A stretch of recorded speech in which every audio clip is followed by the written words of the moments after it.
Guys my new vlog. चलो आज आप करांगे सारे हाँ ਉਹ ਖੇਤ ਟੂਰ ਸਾਡਾ। ਚਲੋ ਆਪਾਂ ਚੱਲਦੇ ਹਾਂ ਹੁਣ ਘਰੋਂ ਬਾਹਰ।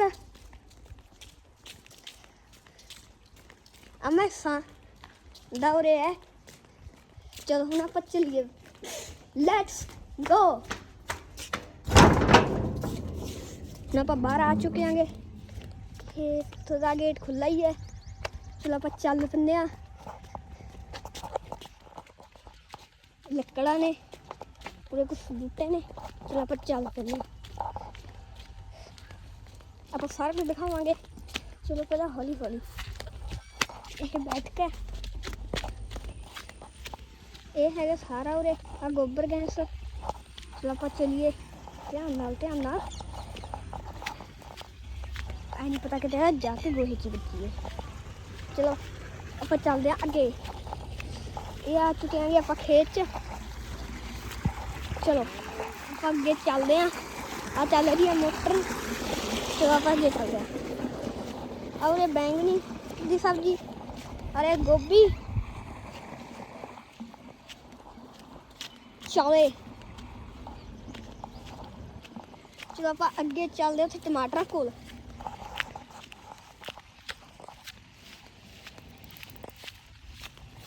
और होर चौले ने, देखिए आप इन्ने सारे चौले ने। और ये टमाटर ने टुटे चुके ने। खा लो चौले में चुप कर। वो सी सारा खेत ये बेचारा रोन लग गया। कोई गल नहीं, चलो आप अगे चलते हैं।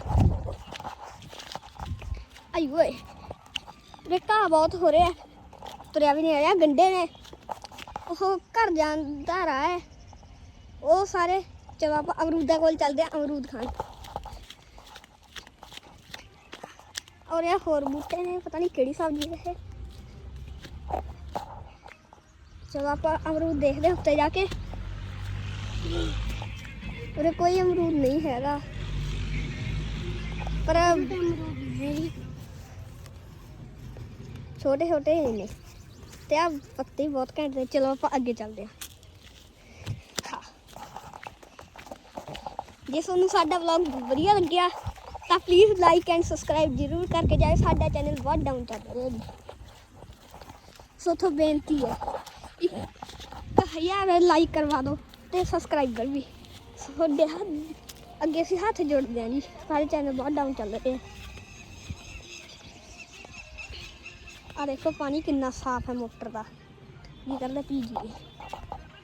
आ सीगा घाह सारा।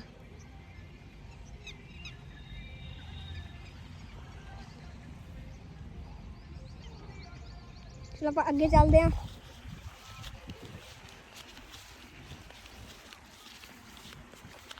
मेरा भाई मेरे अगे चल रहा है।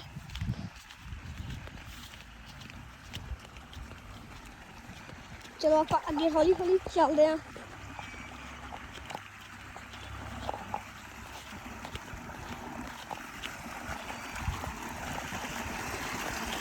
चलो मोटर चलते आप पहुँच चुके हैं।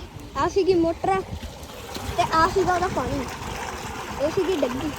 चलो फिर आप मिलेंगे नेक्स्ट ब्लॉग से। Okay bye.